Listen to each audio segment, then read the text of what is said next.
and what's up?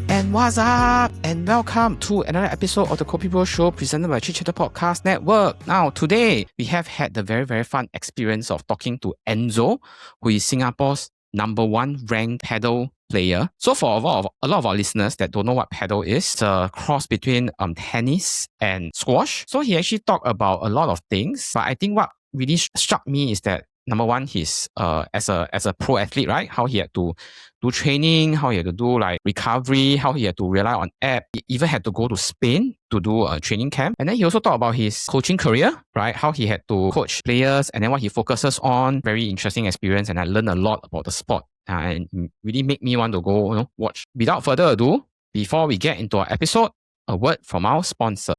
Once again, we would like to thank our friends at SgWatchHub for sponsoring this episode. SgWatchHub is Singapore's one-stop platform for all things watches. Whether you're buying, selling, or just passionate about timepieces, SgWatchHub connects you with sellers, retailers, and fellow collectors all in one place. And it's more than just a marketplace. They also bring together trusted watch services like repairs, polishing, strap replacements, protective films, watch winders, and authentication, so your watches is always well taken care of. They work with amazing brand partners too, including Jack Turner, a US-based watch brand known for clean, modern designs and quality materials. As part of an upcoming giveaway facilitated by SgWatchHub, one lucky winner will walk away with a Jack Turner Black PVD Maverick Pilot View watch, a versatile, everyday watch built for both style and function. If you'd like to take part in the giveaway, all you've got to do is follow the instructions in our pin reel on Instagram. If you love watches like we do, head over to SgWatchHub, your one-stop platform for all things watches in Singapore. A big thank you to SgWatchHub for sponsoring this episode. And now, back to the episode. And welcome to the KopiBros show presented by Chit Podcast Network. Now, today, our guest is a Singaporean former national tennis player who has become one of the leading faces of paddle in Singapore and the wider Asian Pacific region, transitioning into the sport full-time as both a professional player and a coach. Now, drawing on his competitive tennis background and training stints in Spain, he competes on the international paddle circuit while also running clinics, structured training programs, and social media content that focuses on technique, movement, and game understanding to help build the local paddle community. To find out more about his experiences, please join me in welcoming Enzo Chua. Hello, Enzo. Hello. Thank you for having me. Before we start, I just want to ask, I think you just came back from Spain, right? Yes, actually, I just came back about 4 days ago. What were you doing in Spain? So I actually went there for 7 weeks for full-time training, which was an incredible experience. Yeah, we had 4 to 4.5 hours of training every day from Monday to Fridays, recovery on the weekends. But it was a great experience. I went to some of the top academies in the world. Why do you have to travel all the way to Spain to train in paddle? Because I don't know a lot about the paddle community. So is it because Spain has a very strong framework or structure to train paddle athletes? Actually, the sport originated more than 40 years ago. Okay. And it's the biggest right now. It's the biggest in Spain and Argentina. Okay, so interesting. if you see in the top 100 players, majority are all Spanish players. I see. Or Argentinian players, and the level there is the highest you can find. The coaches are the one of the most experienced. So, for example, I went to M3 Academy, which is where the world #2 pair trains. Even then, I was quite surprised because when I was training, one of the days I was tying my shoes and getting ready for the training, and I looked to my left and the world #2 sitting beside me also tying his shoes. Wow. Can you imagine the excitement? Yeah. Yeah, it's crazy. We were in the same training, and it's really an unreal experience to be able to train alongside them. It's crazy. So we can take it that it's something a bit like how table tennis athletes from all over the world have to go China to train because that's the mecca of the sport. Yeah. Correct. Exactly the same. Yeah. I've talked to a few athletes. They all talk about recovery. So what do you actually do on recovery days? Do you have to go some hot, cold, sauna kind of thing, or what do you do for recovery? Ideally, yes, especially in between matches and the competition throughout the week. In a whole month's training and competing, I would try to go once a week, do ice bath to recover, but more so just after a long day or a long week of training, that weekend, I'm probably the laziest person there is. I don't take that many steps. Chilling at home, trying not to be overly active because my body needs to recover more or less. Yeah. Actually, we've interviewed another athlete called Kwa Ting Wen. I think she just became the most bemedaled athlete at the SEA Games, the swimmer.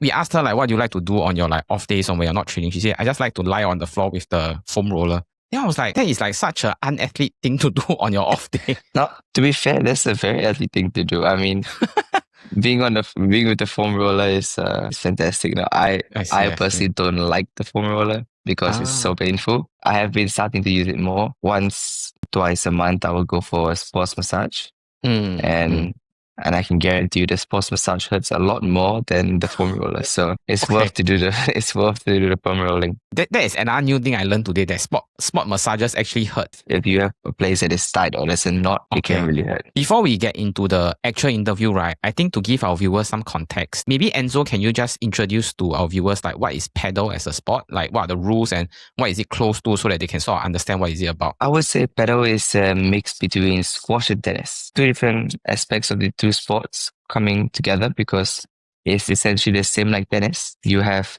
a net, you play the ball across without letting it hit your own side first. The ball is almost exactly the same as the tennis ball. The racket, the swing is very, very similar. The main difference is the court is smaller and the court has glass around. So yeah. So if the ball hits the floor and then it hits the glass behind you, as it comes back, you can hit the ball back again. But without letting the ball bounce on your side of the floor again. The difference between tennis and squash is I cannot hit the ball across straight to the glass. In squash, you hit it straight to the wall, right? Yeah. Here you have to hit the ball into the court and then it can bounce into the glass. Understand. So it also sort of adheres to the tennis one bounce rule. You cannot double bounce. You have to bounce once. The only difference is that you can hit the wall, the pedals slightly different, the ball slightly different kind of thing. The ball is more or less the same. The racket is different. There's no strings on the racket. It's a carbon fiber paddle with foam inside. The scoring of the points are the exact same as tennis. You also have two serves. More or less everything else is the same. Just that your serve is not from overhead. It's from underhand feet. We normally always like to start by asking our guests their growing up story or like some of their origins. So could you share with our viewers your growing up story and if sports was always a major chapter in your life? For me, 100%. I was born here. I'm half Chinese, half Dutch. I went to local school my whole life, but the one thing I always wanted to do was sports. So since I was 7, 8 years old, I started playing tennis. But before that, I did gymnastics. Before that, I did soccer for fun. Wow. But tennis took. Stayed playing tennis for most of my life. So I started playing in a junior level for school, slowly training and playing full time in the sport. I became number 1 in Singapore. The under 14 juniors, the under 16 juniors. Yeah, so I was playing full time representing Singapore for tennis. And then unfortunately I got injured. So I injured my lower back, which more or less made me out of tennis. And that's when my coaching career started. I still have love for the sport. I wanted to coach people to want to achieve the same things that I did. So I've been coaching while studying. I was coaching from age of 16 up till now. So that's been last 10 years of my life. 2 years ago, I found out about paddle and it was like a second chance to go play pro. So, but I think a lot of Singaporean children, at least for my age, the younger ones, I don't know much about their thinking, but at least for a lot of people my age, we wouldn't think about pursuing a athlete as a like career full time, right? So the fact that you have decided even at a very young age that I'm going to be an athlete, was it because of the influence of your parents, or was it because it's just like I only want to do this one thing in my life and I'm going to just pursue it and try it? As a coach wise, no, but as an athlete wise, my parents are always very supportive. So I see. Okay. Whatever it is I decided to do, they were always supporting me. So I decided to play tennis and I love tennis. And then I decided that I wanted to be the next Rafa Nadal. So and they supported me throughout the whole time. Since I was 8 till I was 16, with all my training, sending me there, flights overseas, even following me overseas to trainings in Thailand for a month, fully supporting me and behind me with everything I wanted to do, which was amazing. So you also mentioned just now that you had to transit into coaching, right? Because of a lower back injury. So are you still coaching tennis at the moment, or is it just coaching paddle? If you asked me this a year ago, the answer would be yes. I would still be coaching tennis. Now I'm not teaching tennis anymore, and I'm coaching paddle. But at the same time, in this last year, I'm also reducing the hours I coach paddle. So next year, I'm gonna be playing completely full time, and I will be doing some coaching hours, but not too many. I'm doing about 6 to 8 hours in a day. Okay. Yeah. From Monday to Friday, and moving on to next week, I'm more or less coach about 10 hours in a week. I will be traveling at least twice a month for competitions. which means I'm only going to be in Singapore 2 weeks of every month. In that sense, you're really transiting to become a full-time athlete in the sense that majority of your time will be on competitions, training, recovery, and then pursuing titles and all this lah. This coming year, it's been announced that the Asian Cup for the ASEAN Cup battle is inside, which is amazing. Yeah, this is fun. It was a little bit too late to join for Padel to join the SEA Games this year. Yeah. Which they were trying to, but was a bit too last minute. We are going to be playing in the ASEAN Cup in next year. And then it will be in the next SEA Games. Oh, okay. This will be fun. The next SEA Games will be in 2 years' time. Just that it won't be hosted in Singapore. Singapore SEA Games is 2029, if I'm not wrong. But it will be in that one as well.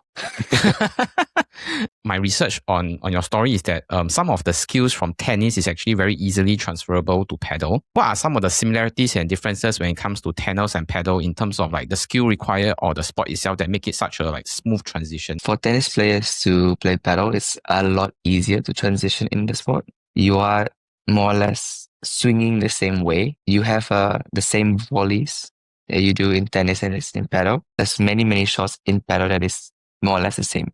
The main difference is that in tennis, you play with a lot of topspin, and in padel, you want to play the ball a little bit more flat. Oh, okay. So instead of brushing up on the ball, you want to play the ball more flat, only because, like I mentioned, you can use the glass, correct? Yeah. So if the ball comes with topspin and it hits the glass, it's going to rise higher, and then it makes it easier for your opponent to bring that ball down. Yeah. Exactly. So if you play it flat, it stays low. You want to play it a little bit more flat. But everything else is more or less the same. So the grip will be the volley grip in tennis, which is a continental grip, and you want to use this grip for more or less all shots. I see. If you go to a high level, maybe you would adjust the grip for different shots, but more or less the continental grip is for every shot. I will also assume that the ground for padel should be similar for all competitions, right? It's not like tennis where you have to play with clay, you play with grass or whatnot. No, that was interesting. There were talks about, what if they did this and actually do different surfaces? Who knows? They might come in 10 years' time, but as of now, it's all turf and sand. Okay. So the biggest difference, more or less, you might see the amount of sand on each court. Some places they build with a bit more sand, some a bit less. This can change in terms of how slippery the court is when you're moving. For example, in Japan, there's a lot more sand on the courts. Indoor courts have almost close to zero sand. There is still sand always, but not that much at all, like barely visible. All of these conditions do adjust the way you play on the court, because the court might be a little bit faster or slower, but also depending on the weather. If very hot and dry weather, the ball is going to be bouncing much faster. If it's humid or it's cold, for example, when I went to Spain, it was like 4 to 8 degrees. Wow. And yeah, it was cold. I'm not used to it, but the balls don't bounce as much. So if you're trying to smash and take the ball out, it might be a lot more difficult. Place in which the sport is being played is surrounded by glasses, right? So I always assume that it's indoors, but it's actually considered an outdoor sport. That means you're affected by the sun. Yeah. And Yes. I mean, that's why I mentioned to like today is raining. Like the court itself has glass around it, but not on top. On top is open air. Oh, okay. Yeah. Okay. And to be more exact, it's not glass the whole way through. On the sides of the court, it's fence, metal fence. Oh, okay. And then at the last 1/3 of the court, on the sides is glass, and the back is completely glass. Okay.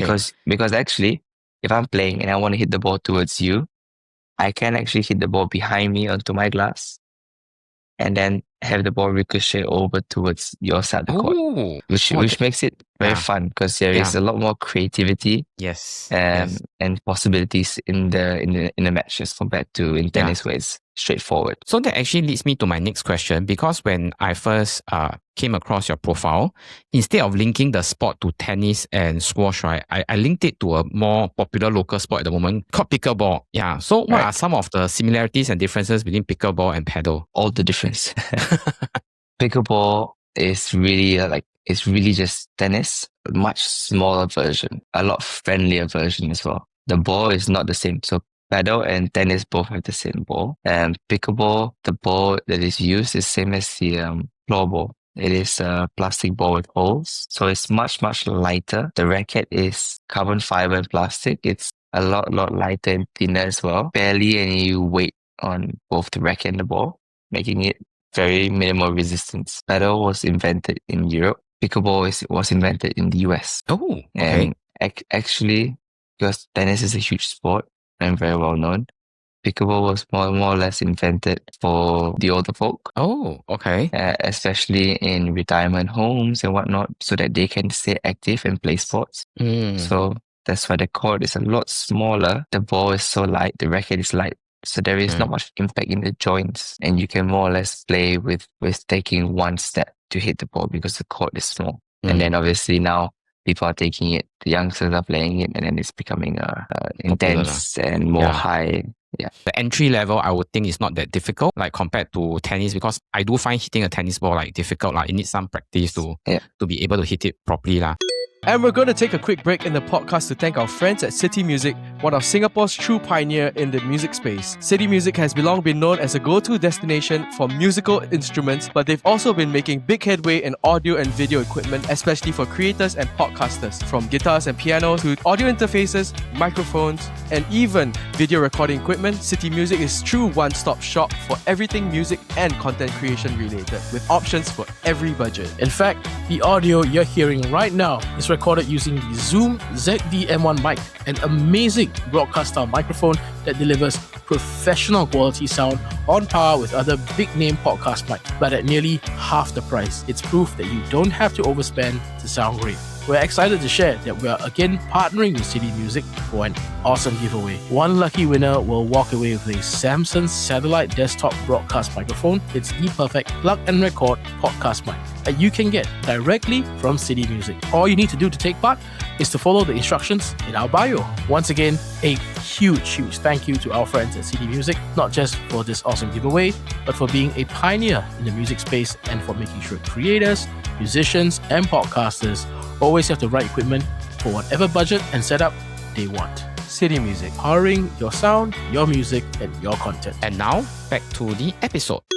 Compared to the pickleball scene that has really become like popular in Singapore, so much that people are complaining about noise and all this, how has the paddle scene evolved or grown in Singapore? It has actually grew a lot. I started 2 years ago. When I started, there were 3 places with paddle courts, more or less about 200 players, I would say, which is not that much at all. Last year, it's grown a huge amount. 6 clubs opened up within last year, more or less over 2,000 players within that 1 year. I see. And this year is jumped again, double. There is close to 5,000 over. There are over 16 clubs in Singapore, a lot more coming up within the next few months. So what do you think is the main reason behind this growth? Like, I would suspect it's not the government because I don't see them putting in as much money into this. But do you think like, is it really just individual people liking the sport, or like, do you think that some of this, or maybe from the private sector, people that are spending money to build the structure and to build the place in place so that people have the courts and wherever to go and play the sport? The sport is firstly very addictive. If you play it within 2-3 times, you are hooked and you want to keep playing. I've brought my family, I brought my girlfriend's family, and everybody loves to play the sport. It's very friendly because it's easy to pick up and you can have fun at any level. The demand for more courts obviously is there because all the courts are always full. If students want to book lessons, they are confirming lessons with me the whole month in advance. Wow. Because there is either I'm already fully booked or there is no courts available at more of the prime times because everyone is booking the courts. And that still happens now with having 15 different clubs. Can you imagine? And it's actually more or less the private sector, people building the courts. One, for their own interest. Second, it's a great investment. Like an hourly booking costs a lot more than a tennis court. Oh, I didn't know that. So okay. You are able to make a lot more per the hour. Plus, you can build 3 paddle courts for the size of 1 tennis court. So and the investment side, it makes sense.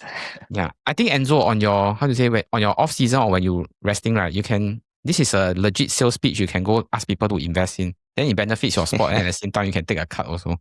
At the moment, there's already so many places building. It's without hearing me, they already know. In the courts, right? And the side is fenced, I mentioned. There is actually a door. We call it a door. It's an open rectangle where you enter the court and exit the court from. Actually, that door, there is no actual door closing it, so it's just an hole, if, for example, I did a smash onto your side of the court and it hits the glass and now it bounces outside the court, you can actually run out and play that Okay. ball back inside my court, Wow. above the glass or in between where the door is. Yeah. So Okay. it really becomes, it can be okay. quite insane. This reminds me of the volleyball players that have to run into the stands to save the ball and hit it Yeah. like back and all these things. Yeah. Yeah. Okay. So once the guy ran out to try to get the ball, and then while he's trying to stop himself after, he climbed on top of the car, which is is parked there because it's a sponsor. The car is a sponsor, and he climbed on top. My next question will be, what does a normal week look like for you in terms of your schedule as a professional paddle player? Like how much of it is on practice, how much of it is on gym, and how much of it on recovery? The recovery part is, I would say, at least for myself, something I have to look at very importantly, because especially I ended my tennis career from a back injury. Mm-hmm. So I want to make sure that my body is always injury free as much as I can. So I listen to my body very well. I'm using the Whoop band as well to help me track my recovery I see. and how much I strain myself in a day. So if I were to train really hard today and tomorrow my body recovery is in the green still because I had a good sleep, the next day I can go again as hard as I like. But if I'm training really hard and a long day and I didn't get as much sleep as I needed to or recovery, and my recovery the next day is in the yellow or red even, then I would adjust my schedule. So it's never fully fixed because I have to listen to the body. If it is in the red, that next day I won't be training. I would spend that day stretching and recovering rather than to physically exhaust myself, then fully recover for the next day where I can push myself again. I would actually listen to this very closely, but more or less I would train every day. Yeah, I would say Monday to Friday because Saturday is more or less I might have a match to play or whatnot. I see. So yeah.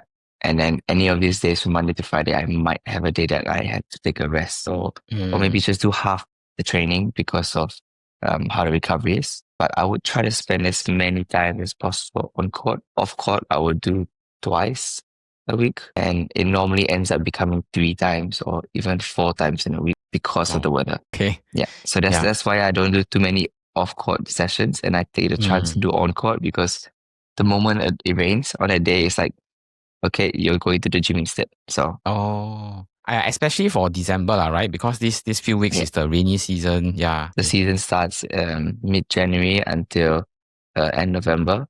So this last month and a half is completely off season and pre-season. So that's why you go do training camp and all these things. Yeah. Yeah. That's when you train the hardest, you push yourself the most. I've seen your Instagram, you have played singles, you have played doubles. You prefer playing singles or doubles matches? I don't play singles, yeah. Oh, okay. So you play doubles only? There is no singles in padel.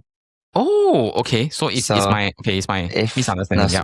Yeah. So if you see some of the videos, I'm training and it's possible to train or do drills to always one-on-one. That's also possible. Okay. To play a match, it needs to be 2 against 2 because the court is, though it's not the size of a tennis court, because of the rebounds, it'll be practically impossible for one person to cover the full court. Since we've talked about your routine as an athlete, and of course you have taken part in many paddle competitions, what are some of the more memorable competitions or what are some of the most memorable wins that you've had? The one just recently before I left to Spain because I was playing for my club and then we won that competition and I had all my family, I had my students, they were all there to watch and support over the weekend and they saw the finals. So that was really, really nice. So that competition was held in Singapore? It was a local competition held by my club and more or less all the students also they take part themselves in the different categories. So there is a masters category for the coaches and the pro players, but there's also a gold, silver, bronze, depending on the different levels. So you will play a whole competition with players more or less within your level, which is fantastic. Yeah. Do you have any pre-game rituals that you like to observe? There is something that is funny. This is a must. Before every match, I need to go to the toilet. Okay. Do a number 2, and I know I feel as light as possible. Okay.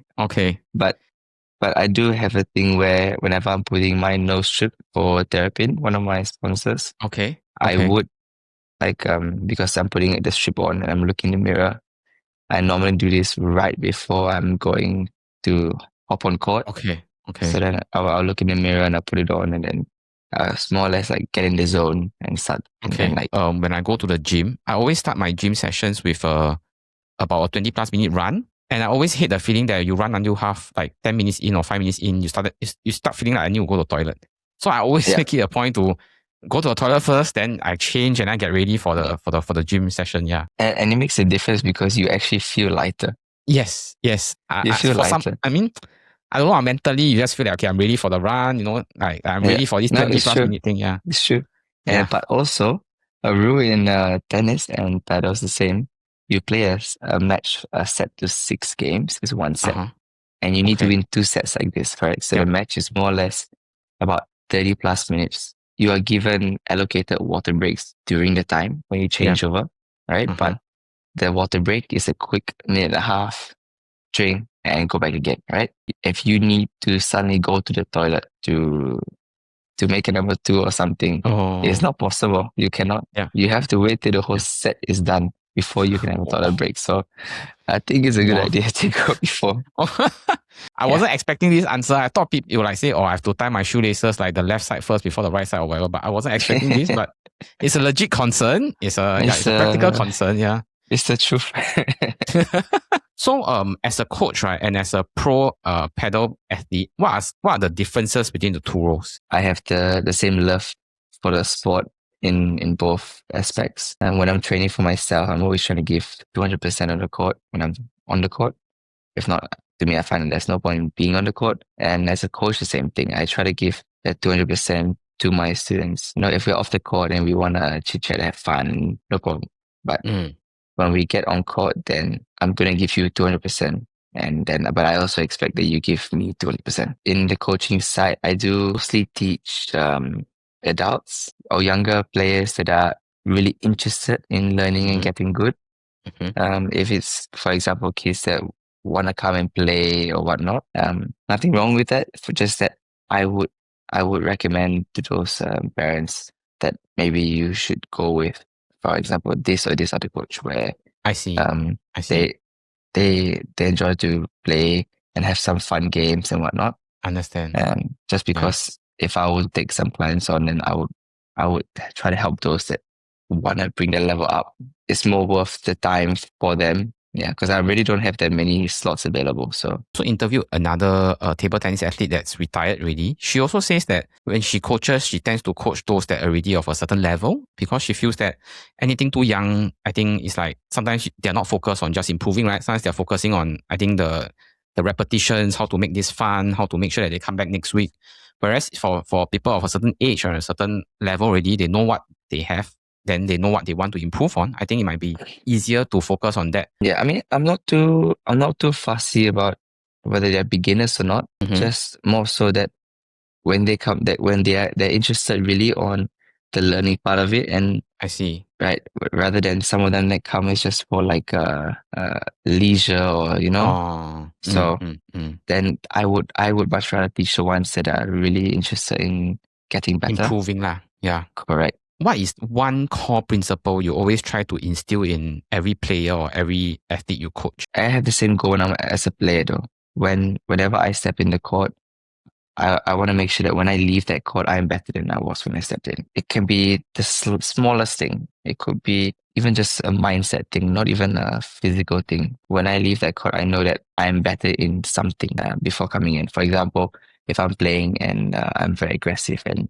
I take too many shots earlier wanting to finish a point when I should be more patient. Okay, then on that session, I go in and be like, okay, I'm going to learn just to be a bit more patient. I don't have to have a better shot, but just learn to be a little bit more patient when playing. And if I leave the court being a little bit like at least waiting 1 or 2 extra balls, then it's already, And it's the same thing with them. Like when we hop on the court, I would always ask them like, well, what is one thing you really want to work on? Sometimes I don't listen to what their answer is in terms of like doing the drill for that, because I already know my students well and there's already things that I want to work on with them.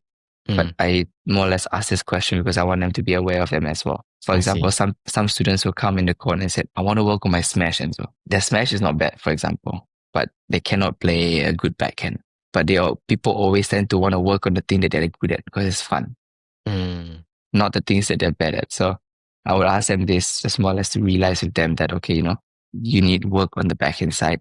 Sure, every other shot can be worked on, but we need to put a bit more focus on this shot. And then, so their answer is not for me to teach them what they want or what they answered, but more or less just to help them to realize like what it is that they need to really focus on. And then we work on that. That's a very interesting perspective I've never heard from a coach, that sometimes it's not just you tell them what to do. I think they, as an athlete, they also need to realize that, oh, this is what I'm lacking in. I need to work on this. If you see it, right, and you yourself understand what you're doing wrong, the faster and the better you can improve. Understand. If somebody keeps telling you, you cannot do this, but you think that you are amazing in doing it, I can guarantee you it's not going to change.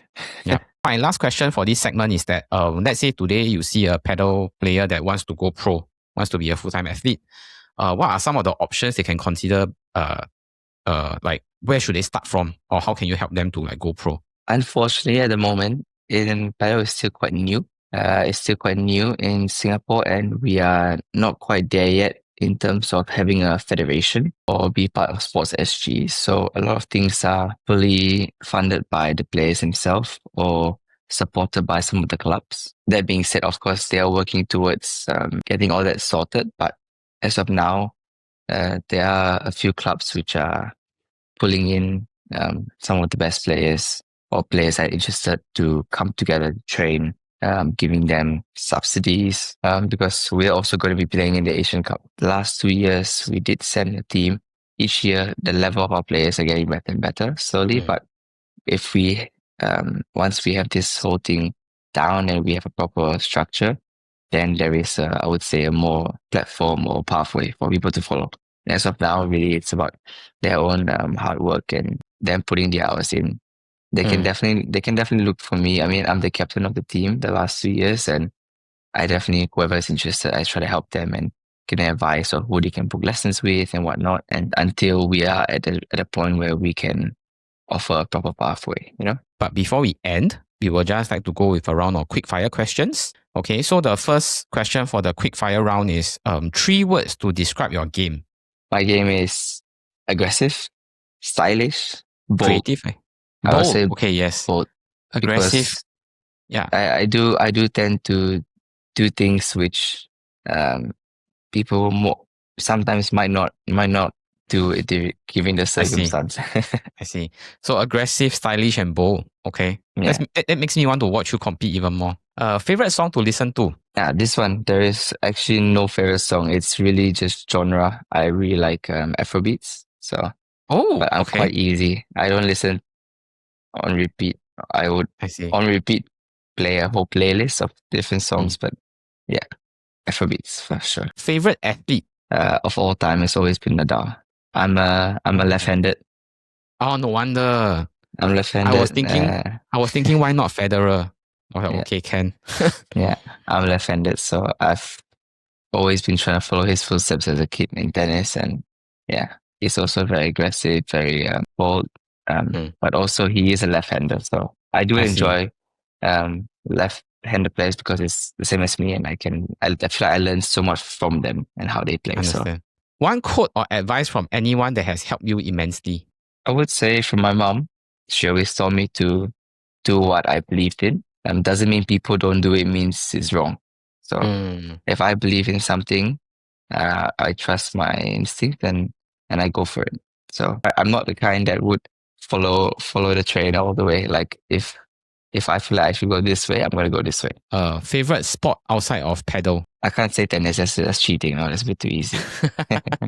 I do like wakeboarding. Oh, okay. I used to wakeboard in school. I see. For poly, yeah. First food you eat when you always come back from overseas? First local food. Yeah. That's super easy. That's the first thing I did when I came back as well. I don't eat all the time out because I'm also sponsored by a brand, which is YOLO Food, which is meal preps. So I actually eat meal preps for all my meals. I see. So I always eat clean and healthy food from them. But every time when I'm overseas and I come back, even if it's just for the weekend, the first thing I have to do is eat chicken rice. 100%. Oh, okay. Okay, sure. Chicken rice. But chicken rice from one specific place. From where? Serangoon Gardens. Two shops beside each other, and I think one closed down already. Okay. The last question is your biggest coaching pet peeve.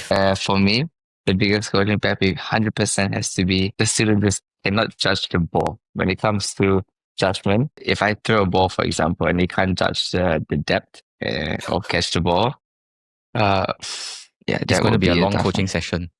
Yeah, that I already know mentally to be extra zen because it's gonna take a while. Now, I think we have really learned a lot from you today, and of course, you're a very busy person. But to close off the episode, maybe you can let our audience know where they can find you on social media. My Instagram is Enzo.Chua. I'm mostly on Instagram. I do post content there for tips, tricks, my trainings, or any lifestyle related and sports. Thank you so much, Enzo, for your time, and all the best for your future tournaments. Thank you very much. It's Okay. nice now. It's the end of the year, so Christmas and New Year's, and then it's back to another full year.